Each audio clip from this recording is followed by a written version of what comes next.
Terima kasih Anda masih bersama kami di Sindo Sore. Pemirsa, Presiden Republik Indonesia ke-7 Joko Widodo disambut ribuan warga saat menghadiri Car Free Day Kota Kupang, Nusa Tenggara Timur pagi tadi. Jokowi datang didampingi putra bungsunya yang juga Ketua Umum Partai Solidaritas Indonesia, Kaesang Pangarep. Di arena Car Free Day di Jalan El Tari langsung disambut warga dan simpatisan yang sudah menunggu sejak subuh.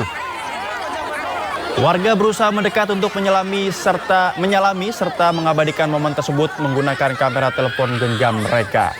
Meski dikerumuni ribuan orang, Jokowi tetap melayani permintaan foto warga dan menyapa warga yang hadir. Tidak sendirian, kehadiran Jokowi ini juga didampingi oleh Ketua Umum Partai Solidaritas Indonesia, Kaesang Pangarep, yang juga menjadi sasaran swafoto warga. Selain menghadiri Car Free Day, dalam kunjungan ke Nusa Tenggara Timur, Joko Widodo juga dijadwalkan menghadiri rapat koordinasi daerah Partai Solidaritas Indonesia, serta menutup rangkaian kegiatan dengan menghadiri Festival Budaya di Pantai Tedis, Kota Kupang.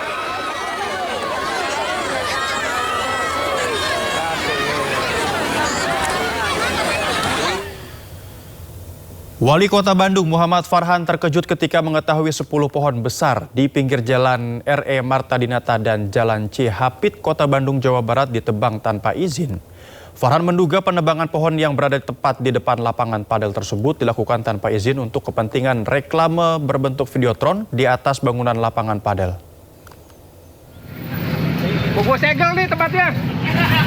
Jangan ketawa lo. Gue serius. Gue segel di tempat. Begitu terbukti di tempat, bayar orang potong pohon sini, gue segel semuanya. Ketawa sekarang. Wali Kota Bandung Muhammad Farhan meluapkan kemarahannya saat mendapati 10 pohon di Jalan R.E. Marta Dinata atau Jalan Riau ditebang tanpa izin dan langsung dilakukan penyegelan di lokasi kejadian. Tindakan penebangan pohon tanpa izin sebagai bentuk pelanggaran serius. Pohon-pohon yang selama ini menjadi peneduh kawasan telah hilang akibat tindakan yang tidak sesuai aturan. Farhan mengaku terkejut dan menyayangkan pohon yang telah tumbuh selama puluhan tahun justru hilang dalam waktu singkat. Ia pun menegaskan bahwa penebangan pohon ilegal ini menjadi perhatian serius pemerintah. Karena kalau di Perda kan ada, Perda Kota ada, dan Pemprov sudah mengeluarkan surat edaran moratorium pemotongan pohon. Nah, ini berarti melanggar 2 peraturan. Nah, ini juga dianggap sebagai melanggar peraturan pelanggaran lingkungan. Nah, jadi kita sudah bisa melaporkan ini Gakum Lingkungan kepada kementerian gitu. Nah Pak, lihat kondisi seperti ini gimana Pak? Wah, ini mas saya marah tuh.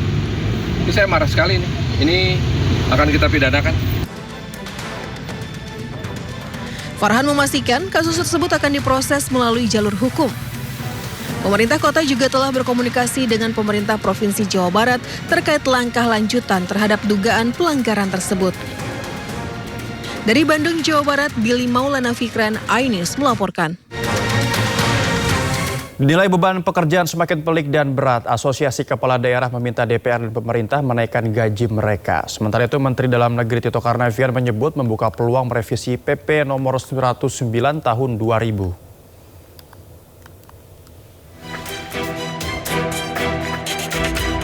Di tengah maraknya kepala daerah terjerat kasus korupsi, DPR dan Kementerian Dalam Negeri justru tengah mempertimbangkan menaikkan gaji para kepala daerah. Usulan berawal dari keluhan para kepala daerah. Mereka menilai saat ini tugas kepala daerah kian pelik. Tidak hanya menjalankan fungsi pemerintahan, tetapi juga mengurus konflik sosial hingga konflik agraria. Melakukan revisi terhadap PP nomor 109 tahun 2000 tentang kedudukan keuangan kepala daerah dan wakil kepala daerah. Poin 2 ini sudah 26 tahun tidak ada penyesuaian, sedangkan perkembangan situasi ekonomi politik kita semakin kompleks dan tanggung jawab kepala daerah juga semakin besar. Tapi ini peraturan pemerintah sudah 26 tahun tidak ada penyesuaian. Menanggapi usulan dari anak buahnya, Menteri Dalam Negeri Tito Karnavian menyebut membuka peluang merevisi peraturan pemerintah nomor 109 tahun 2000 yang mengatur keuangan termasuk gaji para kepala daerah. Tito menyebut aturan berusia 26 tahun itu memang sudah saatnya dievaluasi. Ini dibuat peraturan ini di tahun 2000. Sekarang kita tahun 2026. sudah 26 tahun peraturan dibuat, situasi sudah berubah. Kenaikan harga juga barang-barang sudah berubah, kurs juga sudah berubah. Kalau mungkin mau dilakukan penyesuaian, disesuaikan keadaan saat ini, itu bisa saja dilakukan penyesuaian. Tapi sekali lagi, kalau yang berkaitan dengan PAD, ya, saran kami ini juga dipertimbangkan. Meski membuka peluang untuk menaikkan gaji para kepala daerah, namun menurut Tito, besaran dana operasional nanti akan disesuaikan dengan prestasi dan capaian kinerja para kepala daerah. Tim Liputan Ainus melaporkan. Ramai dibahas di DPR soal peluang menaikkan gaji kepala daerah. Gubernur Sumatera Utara Bobi Nasution mengaku menyetujui usulan tersebut. Namun menurut Bobi secara pribadi ia tidak pernah mengusulkan kenaikan gaji kepala daerah. Setelah dibahas di gedung parlemen terkait usulan kenaikan gaji bagi para kepala daerah, Gubernur Sumatera Utara Bobi Nasution langsung angkat suara. Politisi Partai Gerindra itu mengatakan setuju dengan kenaikan gaji para kepala daerah. Namun menurut Bobi, kenaikan gaji para kepala daerah harus disesuaikan dengan peningkatan kinerja mereka. Ya, kalau itu sudah keputusan asosiasi, saya sebagai anggota asosiasi pasti ngikut. Tapi kalau secara pribadi, saya tidak pernah menyuarakan dan meminta. Kalaupun naik, harus ada KPI-nya juga lah. Karena kan kenaikan itu harus ada penilaian juga. Ya, kalau dibilang boleh nggak naik, boleh. Tapi harus ada KPI-nya, ada nilai ukur kerjanya dulu. Mungkin yang bagus boleh lah dapat. Kalau yang nggak bagus, nggak usah dapat lah. Bobi juga menyebut jika wacana kenaikan gaji para kepala daerah sudah lama digaungkan, namun belum mendapat tanggapan baik dari DPR maupun dari Kementerian Dalam Negeri. Namun dengan tegas Bobi menyebut sebagai kepala daerah ia tidak pernah mengusulkan kenaikan gaji. Sebelumnya, Menteri Dalam Negeri Tito Karnavian menyebut akan membuka peluang merevisi Peraturan Pemerintah Nomor 109 Tahun 2000 tentang hak keuangan para kepala daerah, termasuk gaji mereka. Tito mengklaim aturan berusia 26 tahun itu sudah saatnya direvisi, mengikuti kondisi dan perkembangan zaman. Dari Medan, Sumatera Utara, Aminur Rashid, Ainus melaporkan. Iya, kalaupun jadi naik gaji, semoga pelayanan kepada publik semakin baik dan tentunya tidak ada korupsi lagi pemirsa ya. Pemirsa, Menteri Sekretaris Negara Prasetyo Hadi mengungkap belum ada perombakan atau reshuffle kabinet oleh Presiden Prabowo Subianto pada awal Agustus. Namun Prasetyo tegaskan ada peluang Prabowo akan melantik pejabat baru untuk mengisi kursi atau jabatan yang kosong. Sementara belum ada. Kalaupun, mohon maaf ya, kalaupun misalnya ada barangkali untuk mengisi kekosongan dari beberapa posisi yang karena perubahan yang kemarin ditinggalkan oleh pejabat yang lama. Seperti Wamentan ya berarti? Ya, contohnya seperti Wamentan. Apalagi Mas kira-kira? Presiden Prabowo Subianto mengumpulkan jajaran Kamar Dagang dan Industri Indonesia di Istana Merdeka, Jakarta. Dalam pertemuan ini 38 pimpinan Kadin dari 38 provinsi turut hadir ke istana.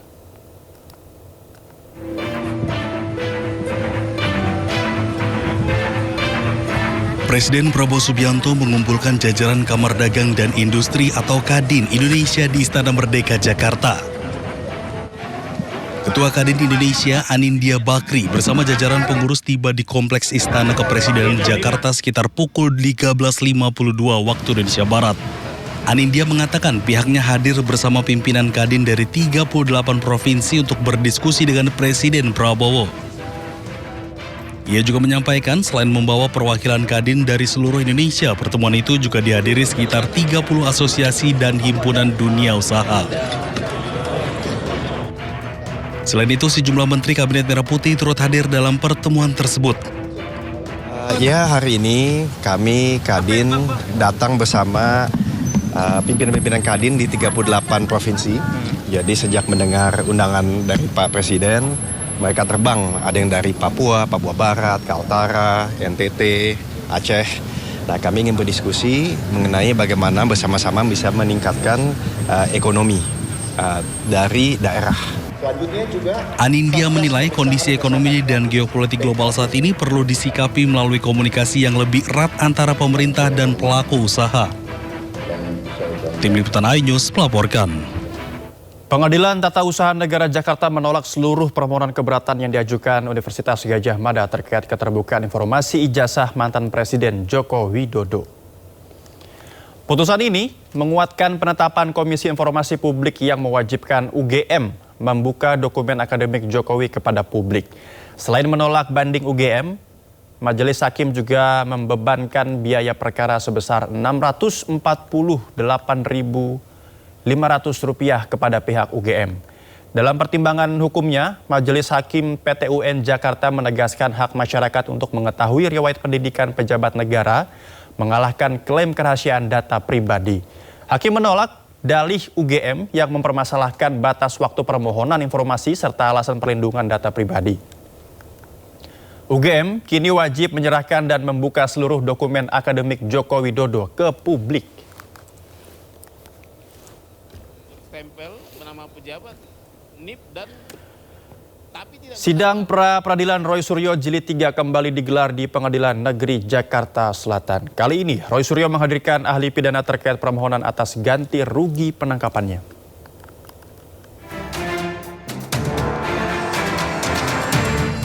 Sidang pra-peradilan Jilid 3 tersangka kasus ijazah Presiden ke-7 Republik Indonesia Joko Widodo, yaitu Roy Suryo, kembali digelar di Pengadilan Negeri Jakarta Selatan pada Jumat pagi.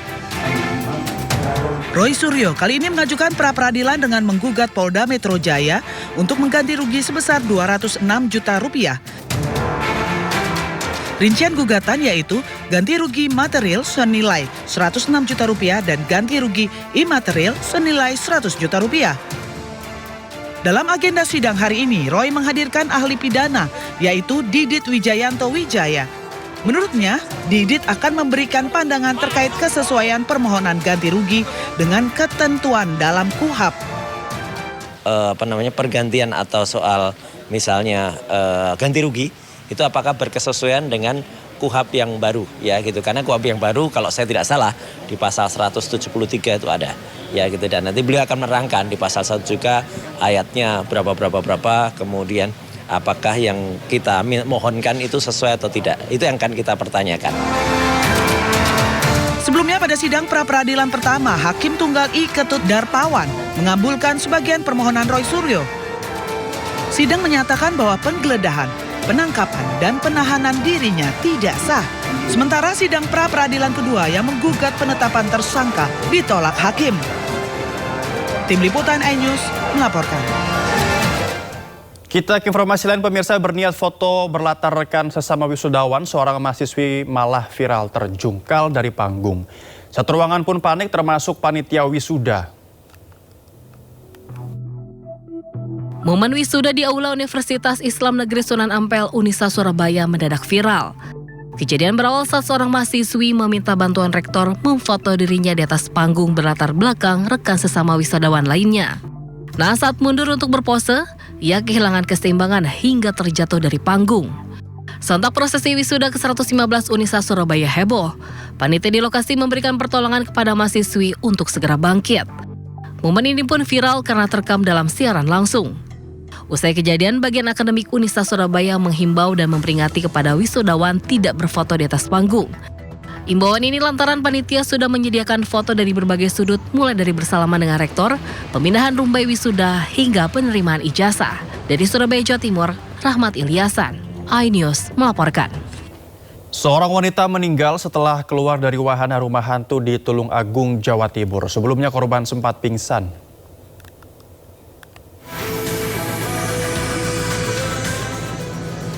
Garis polisi terpasang di sebuah wahana rumah hantu di pusat perbelanjaan Tulung Agung setelah seorang pengunjung meninggal dunia. Berdasarkan hasil penyelidikan awal, korban seorang perempuan 38 tahun masuk ke wahana rumah hantu bersama rekannya. Sekitar 3 menit kemudian korban keluar dari wahana dan tiba-tiba terjatuh pingsan hingga wajahnya terbentur kursi kayu. Ketika petugas medis tiba di lokasi dan melakukan pemeriksaan, korban sudah meninggal dunia. Polisi masih memeriksa saksi-saksi untuk mengetahui penyebab kematian korban, termasuk riwayat penyakit korban. Dugaan penyebabnya masih kita laksanakan atau lakukan pemeriksaan lebih lanjut dari tim medis Dr. Iska. Memiliki riwayat penyakit atau belum? Kita belum bisa memastikan punya riwayat atau tidaknya. Kita masih nunggu hasil dari pihak medis atau dari pihak kesehatan. Jenazah korban telah diserahkan ke pihak keluarga untuk dimakamkan. Sementara polisi masih menyelidiki kasus ini. Dari Tulungagung, Jawa Timur, Anang Agus Faisal, iNews melaporkan.